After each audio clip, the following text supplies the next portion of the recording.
Good day, Mom. We are the Group 1 and we will discuss and give some insights regarding the Article 1 of the Philippines, a century hence.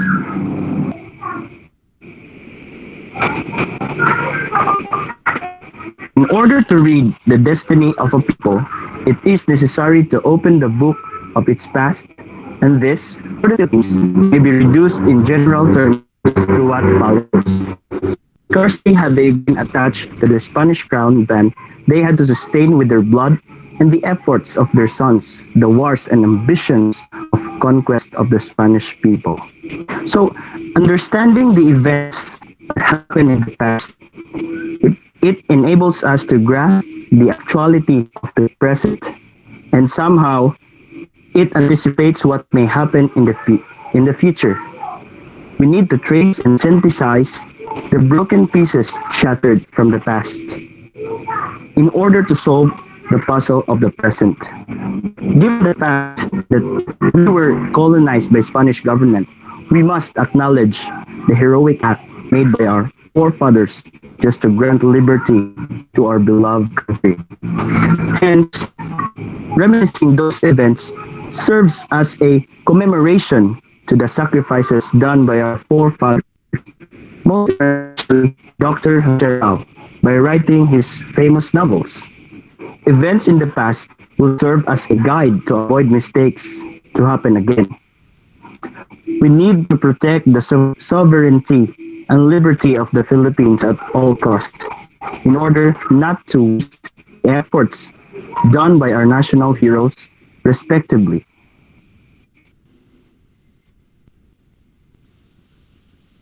The former rulers, who had merely endeavored to secure the fear and submission of their subjects, habituated by them to servitude, feel like leaves from a dead tree, and the people, who had no love for them, nor knew what liberty was, easily changed master, perhaps hoping to gain something by the innovation. So, delving from the fact on the subjugation of the Spanish force brought a notable change in crisis among the Filipinos. So, a ravaged act from the rulers who had merely attempted to gain the fear and made everyday works in a forceful manner. So, a misery that obscured hopes by the changing way of living. A fallen leaves from a dead tree. So Filipinos was dimmed out of light, that liberty would never longer exist. Spanish rulers are in control where they use and weaken Filipinos as their prey.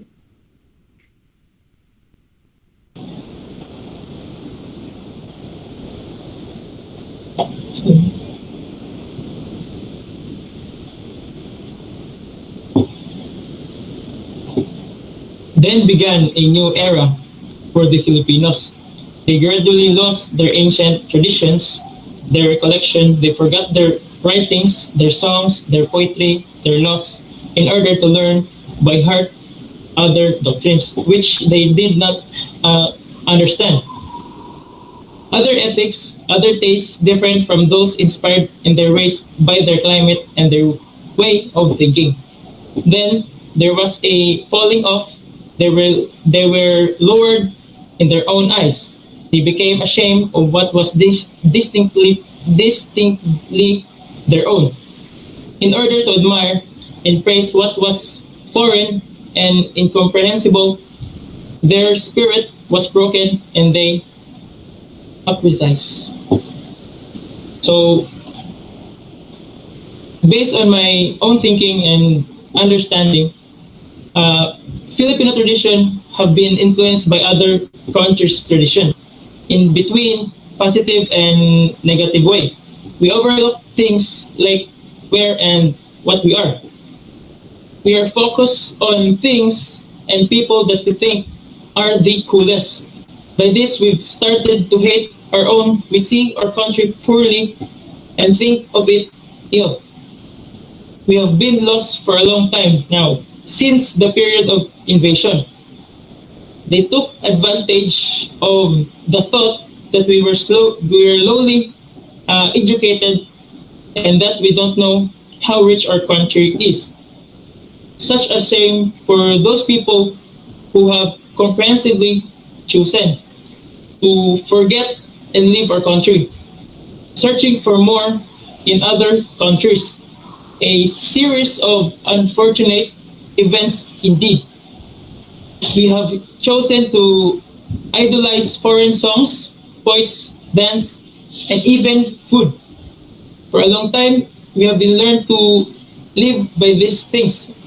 We have resented our heroes' sacrifices and praise other heroes instead.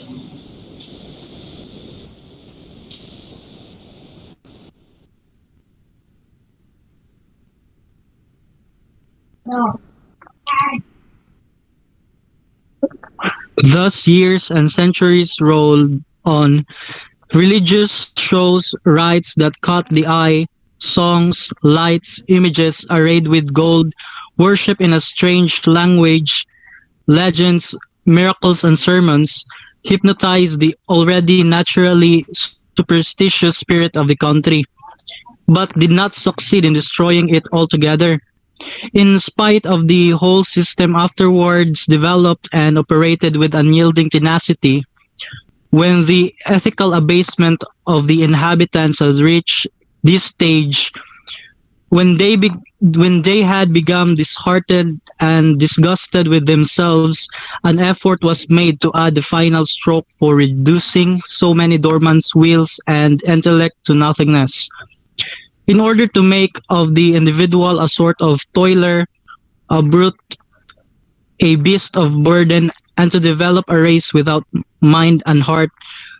So my interpretation to this is, even though Spaniards colonizes us, they did not destroy us completely. The beliefs and tradition of Filipino people, after of what they did to us, it only made us stronger and more fiercer. Their goal of keeping us Filipinos ignorant and uneducated failed, and it only awakened our national consciousness, and great Filipino minds emerged from the depths. The Filipino wants changed back then because every aspect of Filipino life way back to that time was utterly retarded, and we cannot take the any more abusive traits of the Spanish colonizers. The Filipino race was able to survive amidst war and famine because we had each other's back, and together we are strong. That's all.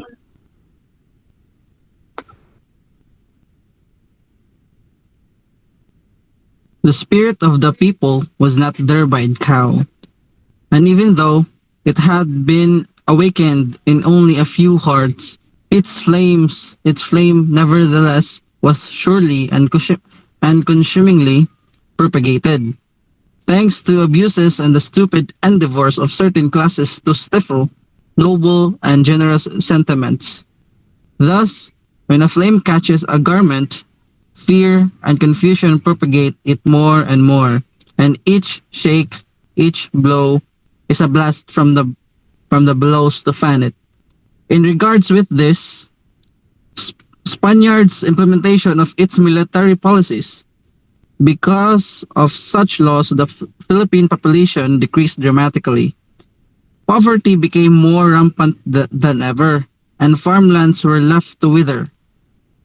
The family as a unit of society was neglected, and overall, every aspect of the life of the Filipino was retarded. Furthermore, even with just a little fear or abuse brought by the Spaniards, can lead into trauma because it is embedded inside the conscience of every Filipino people. It is just like a scar that is very hard to hide.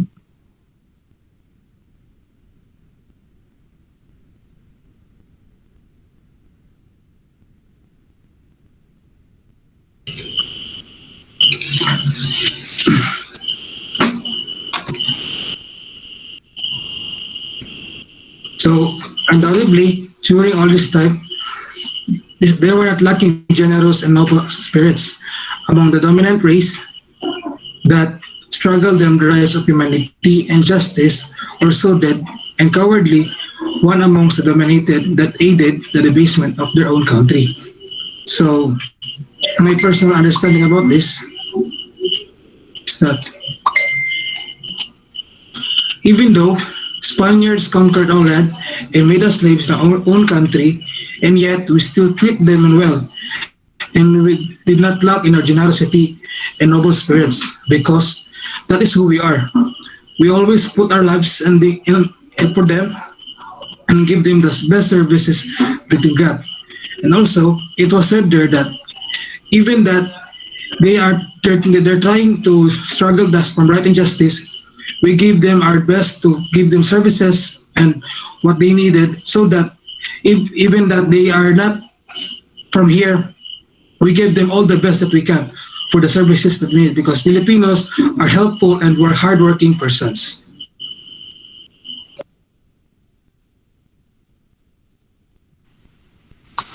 So to continue, so next one is about will they be separated from the mother country to live independently, to fall into the hands of other nations, or to ally themselves with the neighboring powers?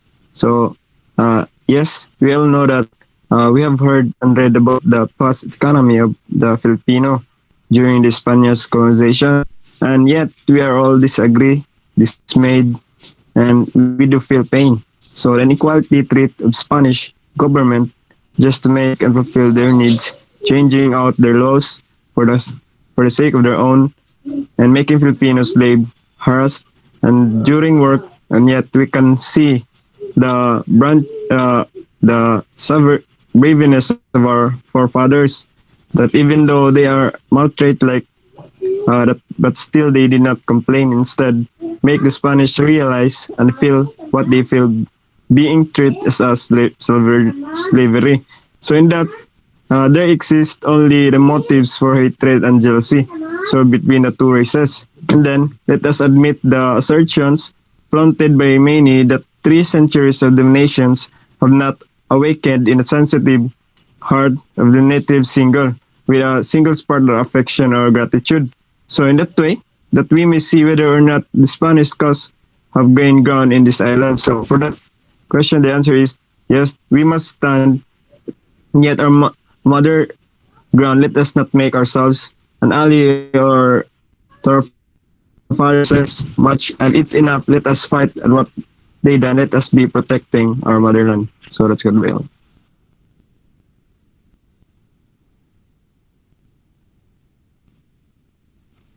So it is impossible to reply to these questions, for to all of them, both yes and no may be answered, according to the time desired to be covered. When there is in nature no fixed condition, how much less must there be in the life of a people, beings endowed with mobility and movement? So it is that in order to deal with these questions, it is necessary to presume an unlimited period of time, and in accordance therewith try to forecast future events. So one question Rizal raises in this essay is whether or not Spain can indeed prevent the progress of the Philippines. So keeping the people uneducated and ignorant had failed. So national consciousness had still awakened and great Filipino minds still emerged from the rubble. So keeping the Filipino impoverished also came to no avail.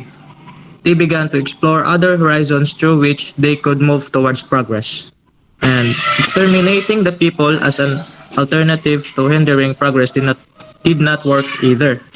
To wipe out the nation altogether would require the sacrifice of thousands of Spanish soldiers, and this is something. So Spain, therefore, had no means to stop the progress of the country. What it needs to do is to change its colonial policies so that they are in keeping with the needs of the Philippine society and to the rising nationalism of the people. That's all. Thank you. And that would be all. Thank you for listening.